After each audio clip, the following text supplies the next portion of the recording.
19 restablecemos nuestra comunicación con el embajador y ex canciller Manuel Rodríguez Cuadros, quien es el representante del Perú ante la ONU. Embajador, lo escuchamos ahora, por favor. En un mundo inestable, donde están cambiando los equilibrios estratégicos y donde la tendencia de la economía mundial es a bajar los índices de crecimiento con un proceso de inflación internacional, era indispensable que el Perú, como otros países del mundo, fijen claramente su política exterior y su visión de esta situación internacional, que es la más delicada desde la Segunda Guerra Mundial.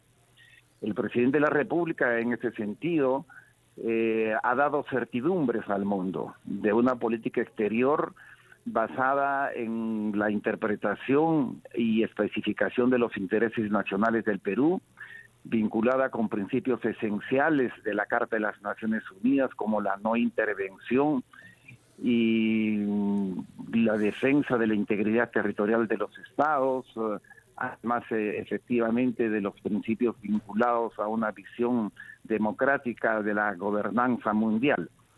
En ese sentido, yo creo que lo más importante del discurso del presidente es que ha dado un mensaje de certidumbre y de estabilidad del curso de la inserción internacional del Perú en los ámbitos estratégicos de los equilibrios internacionales, en relación a los grandes conflictos bélicos que estamos en este momento procesando, en relación a la economía internacional, a la situación de América Latina y a los intereses específicos del Perú para impulsar el plan de reactivación económica, estabilizar la sociedad y buscar los cursos de fortalecimiento de la gobernanza democrática.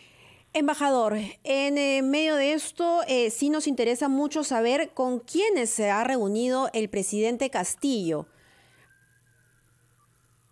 Bueno, el presidente Castillo, ustedes saben, la Asamblea General de las Naciones Unidas es multilateral y las actividades que realizan los presidentes están referidas básicamente a estos espacios del multilateralismo, pero como otros presidentes, el presidente Castillo se ha reunido con el presidente Fernández, se ha reunido con el presidente Boris, se ha reunido con el presidente Petro, se ha reunido con el presidente Arce, se ha reunido también con el secretario general de las Naciones Unidas, y creo que en todos estos encuentros bilaterales se han hablado de las cuestiones que tienen que ver con el mantenimiento de la paz en el mundo, con los flujos de la cooperación para el desarrollo, con la necesidad que la reorientación de recursos financieros por parte de los países donantes hacia Ucrania no vaya a afectar el curso del financiamiento de las actividades del desarrollo de América Latina y muy particularmente el Perú.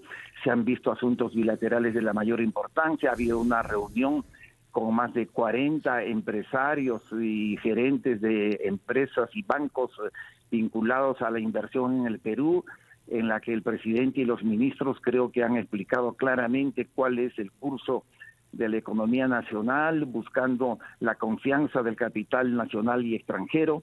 En el Perú necesitamos la inversión y el gobierno tiene la obligación de crear las condiciones para que los capitales nacionales y extranjeros puedan participar. Las variables macroeconómicas están bastante bien según los propios medios financieros de los Estados Unidos, y esa es la agenda central que ha tenido el presidente. Pero lo más importante ha sido evidentemente la cuestión en Naciones Unidas. De acuerdo.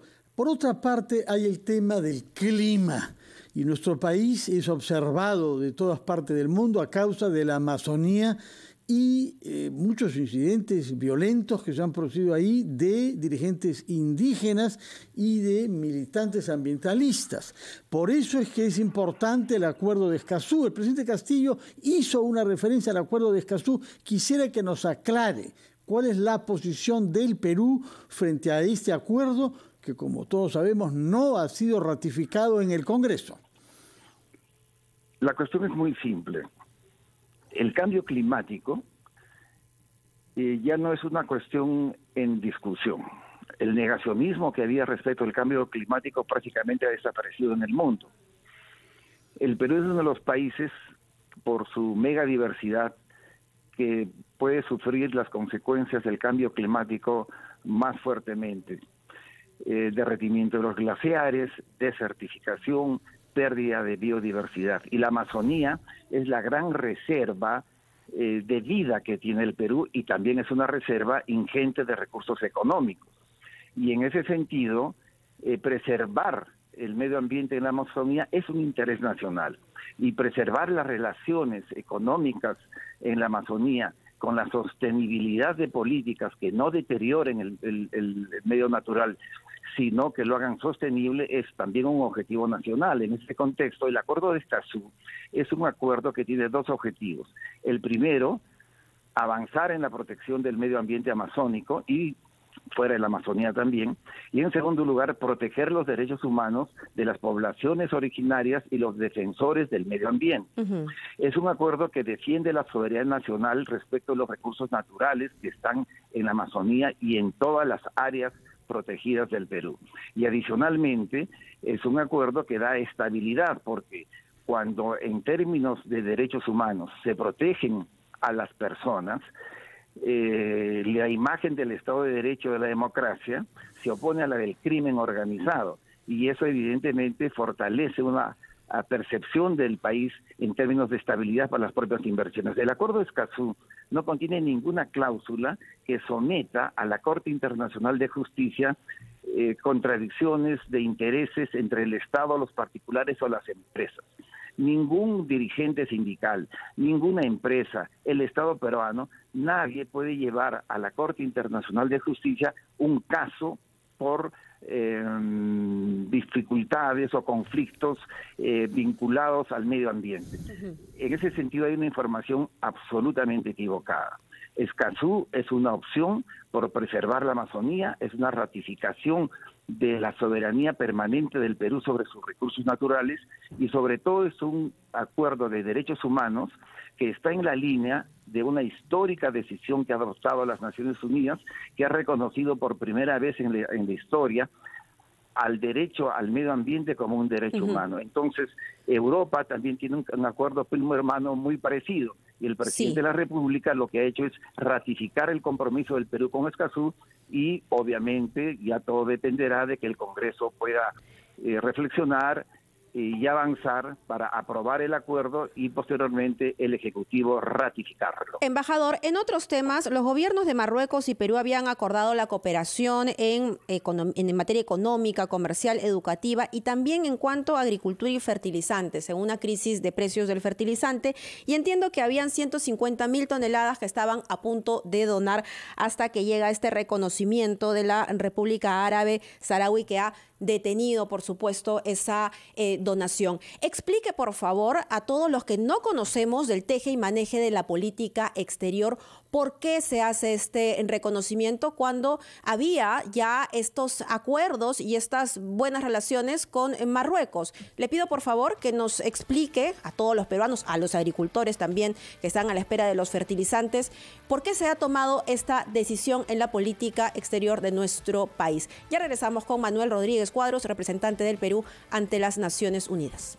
Desde Nueva York estamos con el embajador Manuel Rodríguez Cuadros, representante del Perú ante las Naciones Unidas. Le había dejado la pregunta planteada, embajador, para que nos explique a todos los peruanos que no conocemos el teje y maneje de la política exterior, ¿por qué es que se reconoce a la República Árabe Saharaui y se genera un enfrentamiento con Marruecos, quien estaba a punto de donar 150.000 toneladas de fertilizantes en plena crisis?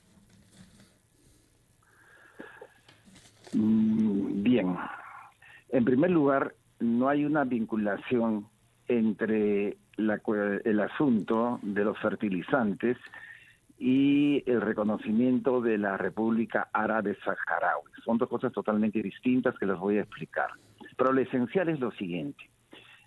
El Perú es parte de las Naciones Unidas. El Perú se hizo independiente en base, entre otros principios, al de la libre determinación, que quiere decir que los pueblos coloniales deciden cuál va a ser su destino de independencia nacional. El presidente Belaúnde, el año 1984, hace 38 años, repito, hace 38 años, reconoció, en base a los intereses nacionales del Perú, de siempre defender el derecho a la libre determinación, reconoció a la República Árabe Saharaui como un Estado independiente y estableció relaciones. Lo que tenemos actualmente es la continuidad de ese proceso histórico, que es desde hace 38 años, y que tiene vinculación, repito, con los propios fundamentos de la Constitución del Perú como Estado independiente. Cuando termina la Segunda Guerra Mundial, hay 52 territorios coloniales que son puestos a disposición de las Naciones Unidas para que las Naciones Unidas organicen el proceso de la concreción del derecho a la libre determinación de estos territorios y pueblos coloniales. Más del 70% de esos pueblos en el ámbito de las Naciones Unidas, desde 1945, ya han accedido a la independencia. Sí. Hoy quedan 12 territorios y pueblos coloniales bajo este proceso de autodeterminación, entre ellos el Sahara Occidental y las Malvinas. Consecuentemente, el Perú apoya firmemente la libre determinación del Sahara Occidental, que está bajo un régimen internacional que debe conducir a su independencia o a una expresión de libre determinación. Entonces, las relaciones con Marruecos, a nuestro juicio, no deben verse afectadas porque dentro del proceso que hay en Naciones Unidas, el propio gobierno de Marruecos participa y es una de las partes. Existe un representante del secretario general que está buscando las negociaciones entre la República Árabe Saharaui y el Reino de Marruecos para establecer una solución final que se dará en Naciones Unidas. El Perú mantiene relaciones con Marruecos, mantenemos relaciones de amistad y de cooperación. No son muy importantes las relaciones económicas. Yo no conozco, no tengo información de que haya existido un proyecto de donación en Cancillería, de fertilizantes. Yo creo, no es mi información, no creo que haya habido ningún proyecto ni ningún curso de donación de fertilizantes. Marruecos produce fertilizantes, el Perú le puede comprar fertilizantes a Marruecos, el Perú le puede comprar fertilizantes a Argelia, que también los produce. De hecho, entiendo que Argelia ya vendió al Perú 70.000 toneladas que han sido procesadas a través del sector privado, y Rusia también vende fertilizantes. El Perú compraba una parte importante de la urea a Rusia. Entiendo que había un ofrecimiento de Marruecos desde mayo, ¿no? Pero bueno, eso se ha detenido, pues, las conversaciones continuarán a nivel diplomático. No existen en las relaciones internacionales ofrecimientos de donación que no se vayan a concretar. Entonces, esa información que usted tiene, habría que corroborarla, y si Marruecos ha ofrecido donarla, pues esa donación se debería concretar, porque no tiene por qué vincularse. De acuerdo. Embajador, muchas gracias por sus explicaciones y por su tiempo. Nos ha ilustrado sobre la agenda que ha tenido el presidente Pedro Castillo en Nueva York y el sentido del discurso que pronunció en la tribuna de la ONU. Muchas gracias, que tenga usted muy buenos días. Vamos